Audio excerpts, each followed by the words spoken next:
그가 내 길을 살피지 아니하시느냐? 내 걸음을 다 세지 아니하시느냐? 하나님께서 나를 공평한 저울에 달아보시고 그가 나의 온전함을 아시기를 바라노라. 욥기 31장 4절과 6절의 말씀입니다. 오늘의 두드림은 나는 어디에 서 있습니까? 라는 제목 가운데 그 묵상함을 함께 나누길 원합니다. 욥기 29장에서 31장에 이르기까지 욥의 복잡한 심정, 고통, 절망의 상황은 때론 여과 없이 지금 우리의 상황과 맞닿아 있을 때가 많습니다. 지금 욥의 상황은 어떻습니까? 최고의 정점을 찍고 있을 때라 여기고 있던 그는 하루아침에 그 명예와 부, 권위, 가족, 건강 그 모두를 상실당했으니 아무리 주께 인정받은 욥이라 할지라도 온전히 수습할 수가 없었던 겁니다. 또한 무엇보다 그를 절망으로 몰고 갔던 요인은요, 하나님께 향한 그 모든 통로가 단절되었다고 믿고 있기 때문입니다. 더 나아가 하나님께서 자신을 대적하시기까지 하고 계시다고 여기고 있지요. 20절에 보면 내가 주께 부르짖으나 주께서 대답하지 아니하시오며 내가 섰사오나 주께서 나를 돌아보지 아니하시나이다. 네, 그의 영적 상태는 점점 더 바닥이 드러나는 저수지처럼 되어가고 있었고 이제 죽음만이 내가 가야 할 곳이 아닌가 생각하기에 다다릅니다. 여러분, 때때로 우리도 이와 같지 않은가요? 우리의 익숙한 생각 속에는 무엇이 자리 잡고 있나요? 내 입술은 괜찮아, 그래도 복을 주실 거야, 나는 그분 안에서 안전해 하면서 스스로 다독거리지만 마음 한구석에 쓰디쓴 그 고통의 흔적은 여전히 내 자신을 울분으로 넘치게 했던 때가 얼마나 많은지요. 충성과 수고 가운데 그분이 나와 함께 하신다는 것을 믿고 있으면서도 익숙할 수 없는 그분의 그 침묵과 내버려둠은 정말 외롭고 당혹스럽기 그지없습니다. 그렇습니다. 우리는 이러한 피부에 와닿는 상황들을 부정할 수 없습니다. 예레미야 선지자도 또한 이렇게 고백하지 않습니까? 어찌하여 우리를 치시고 치료하지 아니하시나이까? 우리가 평강을 바라도 좋은 것이 없고 치료받기를 기다리나 두려움만 보이나이다. 네, 하나님의 침묵은 언제든 있을 수 있습니다. 하지만 여러분, 그분의 침묵은 사실 우리가 생각하는 그 침묵과는 다릅니다. 그 이유의 근거가 어디에 있습니까? 로마서 8장 39절에 높음이나 깊음이나 다른 어떤 피조물들이라도 우리를 우리 주 그리스도 예수 안에 있는 하나님의 사랑에서 끊을 수 없으리라. 할렐루야. 그분의 섭리는요, 인간의 지혜와 지식으로는 풀이될 수 없는 하나님의 고유한 영역임을 우리는 인정해야만 하고 인정할 수밖에 없습니다. 하나님께서는 우리의 그 관계 속에서 당신의 나라와 의의 그 영광, 백성의 온전함과 최상의 때를 위해서라면 언제든 침묵하실 수 있으신 분입니다. 그러니 사실 이것이 감사인 것이죠. 그분의 침묵은 단절된 사랑이 아니기 때문에 그분의 백성들은 자기를 부인하고 자기 십자가를 질 용기를 낼 수 있게 되는 것입니다. 에이, 어떻게 거기까지? 저는 예수님이나 바울이 아닙니다. 저는 못합니다. 네, 맞습니다. 내가 할 수 없습니다. 그러나 내가 그분과의 온전한 신뢰의 관계 속에 머물면 그분은 나로 하여금 그리스도의 장성한 그 믿음의 분량에 미치도록 이끌어 가시는 줄 믿습니다. 그렇게 하셔서 그분의 뜻을 이루시는 겁니다. 이것이 바로 우리의 영적 기근, 영적 무지함을 해소하시는 그분의 섭리입니다. 욥이 그 대표적인 예이죠. 극심한 고통에 처한 그에게 하나님의 인내하신 손길은 즉시 임하지 않았습니다. 오히려 또 다른 테스트와 그 여정을 허락하십니다. 그러나 결국엔 욥의 해피엔딩이었습니다. 무엇이 그를 다시 그 위치에 다다르게 한 걸까요? 욥기 30장 28절을 한번 보십시오. 회중 가운데 서서 도움을 부르짖고 있느니라.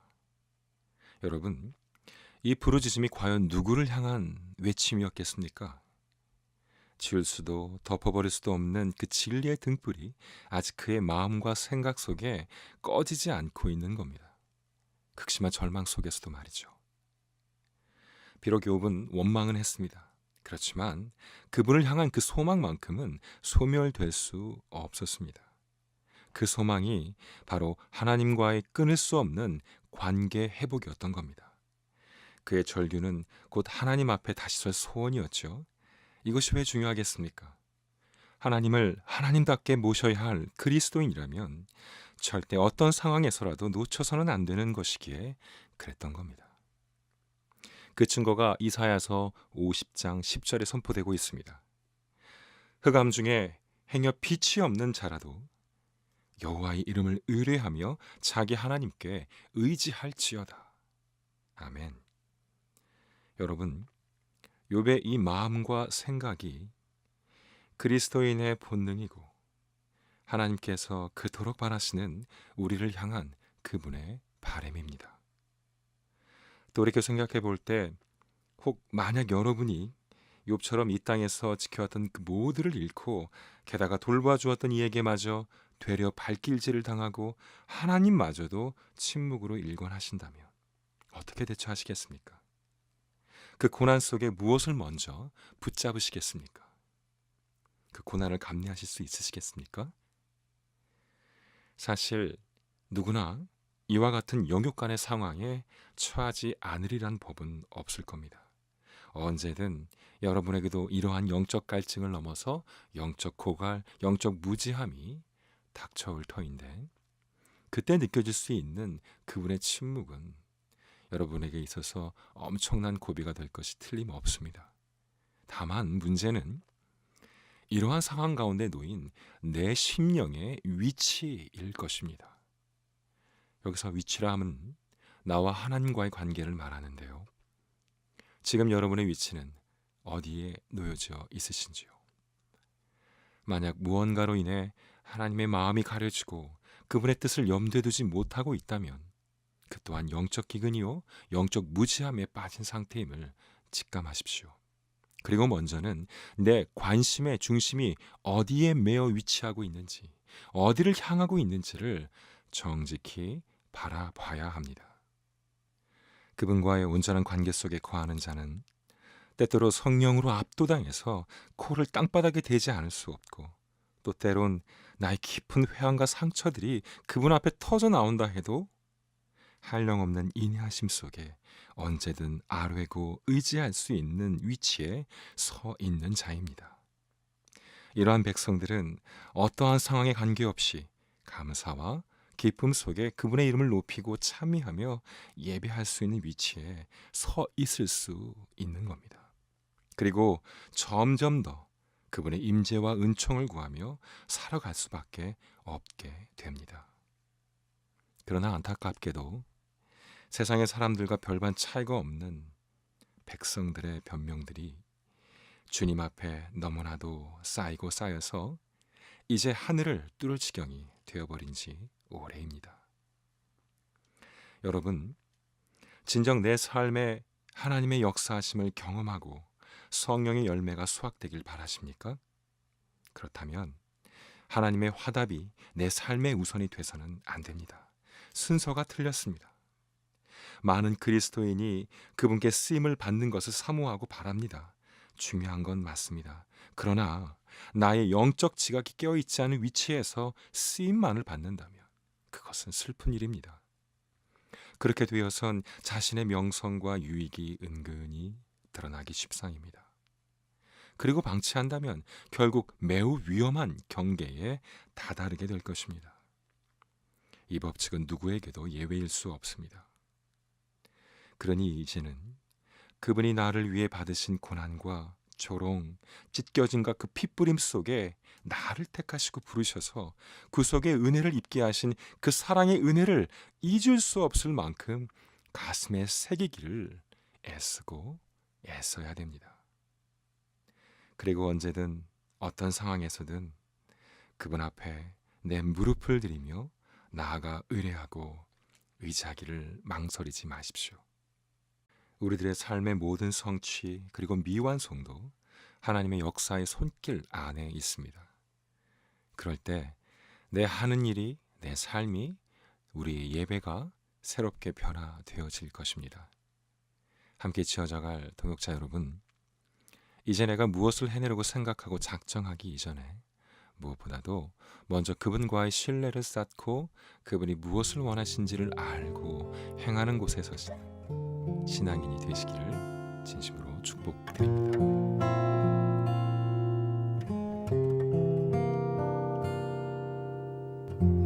마음속에 어려움이 있을 때, 마음속에 어려움이 있을 때, 마음속에 어려움이 있을 때 주님 내게 먼저 오사 내 마음을 만지고 주님 앞에 나올 수 없을 때, 주님 앞에 나올 수 없을 때, 주님 앞에 나올 수 없을 때 주님 날 먼저 안으시네. 그럼에도 불구하고 날 사랑하시는 내 하나님의 사랑은 나의 모든 걸 덮고, 그럼에도 불구하고 날 안아주시는 내 하나님을 부를 때 아버지라 부르죠.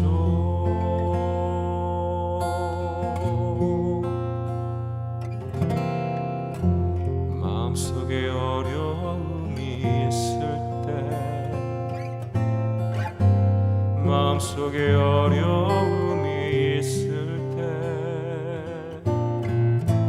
마음속에 어려움이 있을 때 주님 내게 먼저 오사 내 마음을 만지고 주님 앞에 나올 수 없을 때, 주님 앞에 나올 수 없을 때, 주님 앞에 나올 수 없을 때 주님 날 먼저 안으시네. 그럼에도 불구하고 날 사랑하시는 내 하나님의 사랑은 나의 모든 걸 덮고, 그럼에도 불구하고 날 안아주시는 내 하나님을 부를 때 아버지라 부르죠.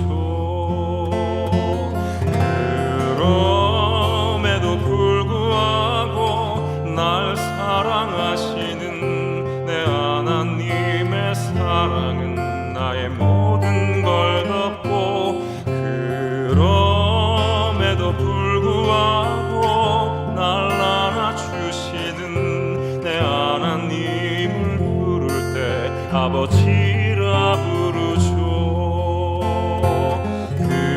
그럼에도 불구하고 날 사랑하시는 내 하나님의 사랑은 나의 모든 걸 덮고, 그럼에도 불구하고 날 안아주시는 내 하나님을 부를 때 아버지라 부르죠. 내 하나님을 부를 때 아버지라 부르죠.